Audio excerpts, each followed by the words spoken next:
في البدايه عايزين نتعرف بحضرتك يا فندم. أنا سميرة عوض، مدير برنامج الغارمين بمؤسسة مصر الخير. استاذه سهير، عايزين حضرتك تكلمينا النهارده. احنا موجودين في اسكندريه في احدى قريه ابيس. عايزين حضرتك تكلمينا عن اليوم النهارده ماشي ازاي مع حضرتك. والله اليوم النهارده يوم بالنسبة لنا مهم جدا جدا، واحتفالية يعني ليها طابع خاص وليها يعني أصالة جوه أنفسنا كبيرة جدا. النهارده احنا بنعمل فطار أو عزومة للقرية أبيس، لكل القرية معانا. هنفطر كلنا مع بعض زي ما انتم شايفين، وكلنا بنشتغل في تحضير الفطار والقرية كلها معانا.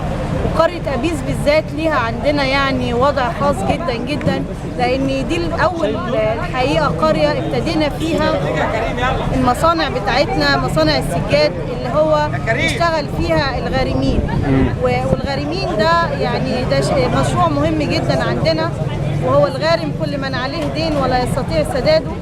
وهنا احنا عملنا المصانع علشان نخلي البني ادم او الغارم او الغارمه اللي هو كان غير قادر على ان يسدد دينه، بعد ما سددنا له دينه بقى من بني ادم مش منتج انتقل الى بني ادم منتج، بقى يعني بني ادم فعال في المجتمع.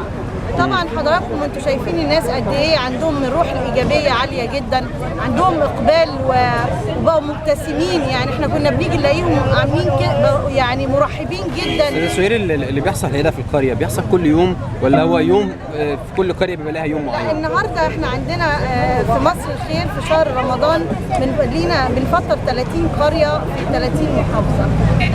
يعني عندنا 1.5 مليون وجبه. القرية الواحدة فيها إفطار لا يقل عن 4000 وجبة لأهل القرية. تمام. الوجبات اللي بتتوفر لأهالي القرية لكل بيت وجبة ولا كل فرد وجبة؟ الوجبة بتاعت النهاردة كام فرد هياخدها؟ لا، كل فرد له وجبة. يعني كل فرد في 4000 فرد هياخدوا، كل واحد هياخد الوجبة. يعني انتوا النهارده توزعوا 4000 وجبة. تمام. في مشاكل معينة قابلتكم ولا حاجة؟ لا، الحقيقة احنا كل اللي بيقابلنا روح عالية جدا من التعاون والحب والمحبة. والحقيقة احنا يعني حاسين ان احنا رجعنا تاني، يعني شفنا الروح اللي احنا كنا تقريبا يعني قربنا نفتقدها.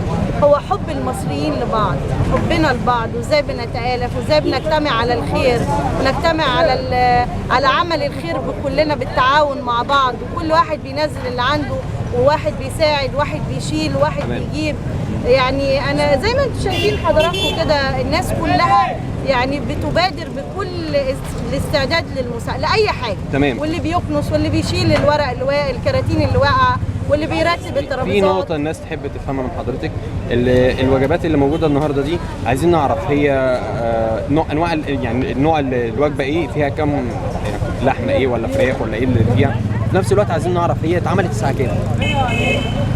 دي يعني الحقيقه اللي يرد على الاسئله دي الاستاذ بهاء رئيس قطاع التكافل، هو معانا هنا. تمام. لان هو الحقيقه المسؤول عن الجزئيه دي اكتر مني وهيقولها باستفاضه احسن مني. طب بالنسبه للتنظيم مع الجامعات الاخرى، في سوء تنظيم ولا في استجابه ولا؟ احنا بنتواصل مع الجمعيات، والجمعيات بتتواصل معانا، بييجوا بياخدوا الوجبات للاماكن البعيده، النجوع واللي ابعد من القرى. غير ال 4000 ولا لا، يعني احنا في عندنا بنوزع يوميا غير ال 4000، بنوزع وجبات للقرى اللي هي بتبقى محتاجه والنجوع فبيبقى بيننا وبين الجمعيات، لان الجمعيات بتبقى عارفه الناس دي مين، وبتروح تاخد الحاجات الوجبات وبتروح تديها لها.